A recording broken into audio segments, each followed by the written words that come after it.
Hey people, we've got two Hiluxes here, so we've got some really important things to talk about in relation to when to replace your injectors or not.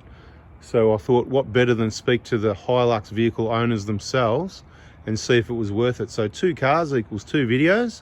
Let's get started on this closest one first. So we've got Mark here who completed the injector replacement and what else? Injector replacement, manifold clean, BFE job and all that. It was 2 days work in the end. Wrapped it all up in 2 days, yeah? Two big days. Yeah. Yep. And we thought we'll have a bit of a chit chat about whether it was worth it or not, and anything that maybe he would think personally that he would have done different next time, if it wasn't worth doing or should have done something sooner or later, and what the differences are, if it was noisy before and if it's quiet now, if it was a waste of time, that sort of thing. So what do you want to tell us, mate? What do you reckon? Was it worth it or was it a big waste of time? I should say actually, so we finished that job. That was let me just think. So it's been, the day we finished it. So we got 1, 2, it's only 3 days ago since it's been finished. So you've had at least 3 cold starts. I suppose twice a day though. So maybe 6 cold starts included, sort of thing. Yeah. And the usual drives during the week, so good same drive to work and back comparison sort of thing, at least for a couple of days. So what have you found? Oh, much quieter.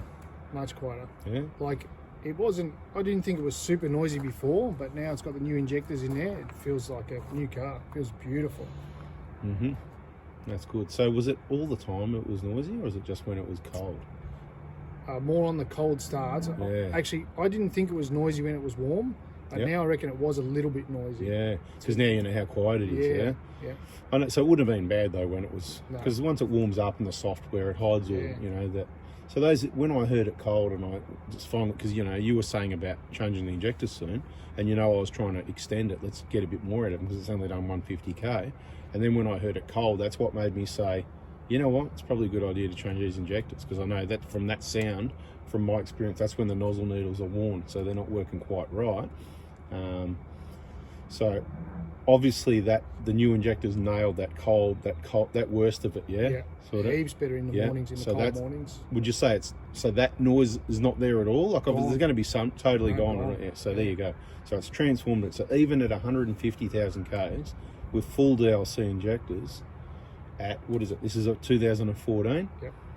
2023, so 9 years roughly, something like that. It was worth doing, so that's interesting. Now, we did work out the injectors had been out before, correct? Correct. Yeah. So I had this from 80,000, and I thought it probably hadn't been touched before. But obviously it had. Yeah, definitely, yeah. Okay, cool. Which by now everybody's seen those videos. If I put out all the videos in the right order, that's why this is a good feedback for them, whatever. So what advice would you have for people if they were DIYs doing it themselves, people in the VIP group, about cleaning the manifold, for example? Well, I mean, obviously you had the plate in there and it was clean previously. Yeah. But from doing that, I mean, that went in at 100,000. So that was 100,000 Ks. So whether it's 100 or 200 or whatever, more or less, it doesn't make any difference. They can get bad really quick. Yeah. You got to judge it from what you see. But you know, from what you saw, your experience, I mean, what would you say? I think the manifold probably didn't need it, but I'm happy I did it. Yeah, so you love working on. We need to be clear. You like doing this stuff, right? Yeah. Which is why you did it, right? So for anyone that likes tinkering with the vehicle, then go ahead and do it, right? Yeah. Even if you know it's pretty clean, go ahead and do it. Yeah. But if you're doing a lot more work, so it was more work than I thought it was going to be. I thought, you get all that EGR and everything off, and then you just pull the manifold off. And that's what I'm saying. So I hope people can understand. I mean, normally you haven't got the coolant out, so between the coolant, the gaskets, and all that work, that's why it adds you up to about $1,000 for the job, and it varies depending how bad the manifold is. Because you can spend, yours is an easy one, you know, you can spend half an hour cleaning, go, yep, good enough, happy days. You can be there for 3 hours, like it can be really old, hard. Like that one that we've got in there at the moment, that's not bad. But because it's 230,000 Ks, it's just really old, hard. It's hard to clean. You're going to spend a lot more time to clean it. Where yours would have been some degreaser softened up, most of it come out pretty easy there. Yeah. I wasn't there watching you clean it, really, was I? So I'm just taking a guess here. You know what I mean? A lot of work with the brush, but it was reasonably soft. That's right. It wasn't really hard. Yeah. And you can send those things away to get them clean. You know what I mean? You can pay. I think it's like about $300 to send away all your EGR pieces in your manifold. What do you reckon? Is that worth it, or would you just clean it yourself? I mean, obviously, if you were busy in a workshop, you'd pay the money just to sublet the work and get it out of there and save yourself the time. Yeah. But, you know, I just reckon that's... $300 for a couple of hours work. Exactly, that's what I reckon, sort of, you know. I mean, if it's we've always done it that way, you know, but I can understand people that do sublet it out. And I suppose then you have the delay in, like, while you've got it apart, so you can clean it yourself in a couple of hours and start putting it back together. If you take it somewhere, well, then you may be waiting a day or two. That's it. So you're wasting time anyway, because it's got to get there. So you've either got to, unless they're picking up, dropping off, old school services, mechanical services, mate, pick up, drop off. We had pick up, drop offs going all day. Radiator specialists, they'd pick up the radiator, they'd take it and fix it and bring it back and drop it off. It was an awesome service. Now, good luck. You got to, you know, you got to. There's some businesses do that, but a lot of it is sorted out. And they're just not there anymore. You just got to replace the parts. So when it comes to the cleaning, I know people that are paying Ubers to drop it off and Ubers to pick it up on top of the cleaning fees. Do you know what I mean? Yeah. It's like, so if you do it yourself, then it's your own time. I've got to say, there's another business I know, and they're getting some of the components. I won't go into the details because it's kind of their private business, but they're removing components from a vehicle and then they're driving it themselves across town, and I'd say, in my opinion, must be at least 45 minutes to an hour each way to drop off these components, to get work done on those components, to then go and pick it up later. To me, that's about 3 to 4 hours out of someone's time driving to drop off and pick up out of that job. That can't be efficient. And I know he's telling me what they charge for the job, and I'm like, I don't know how they can do that, but yeah. So anyway, all considerations. I suppose we're going a bit off topic, as I do. Sometimes. All right, what else have we got for them? So that coolant level, we'll just top that up a little bit. It's down a little bit. We'll do some final checks on it.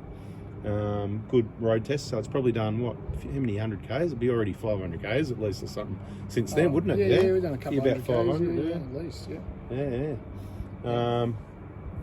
Any other tools you can think of that you would, if you did it again, that you'd have anything different? Any advice? Well, you can see from the videos that I only had a 1/2 inch and 1/4 inch ratchet set or socket set. So I think if you've got a 3/8 set, it's good and maybe worth investing in that for the job, because I think it suits it a lot better. Yeah, 3/8 and 1/4 drive for sure. Yeah.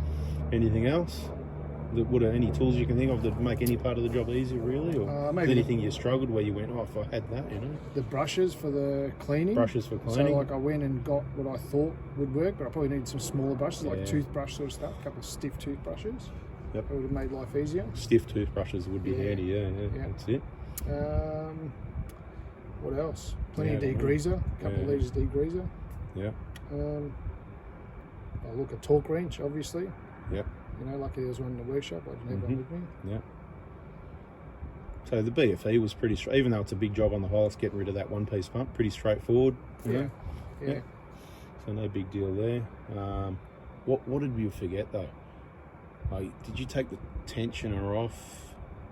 I don't know if we put that in the video, but did you take the tensioner off before we cracked the top bolt? Was it? Yeah. Oh, you cracked the bolt before it was on air. So remember to put on top dead center, crack the bolt, and then make sure it's on top dead center before you take off the tensioner. So a bit of a tip, because if you made that mistake, and I've made it before, then anybody else can. So top tips, here we go. Yeah.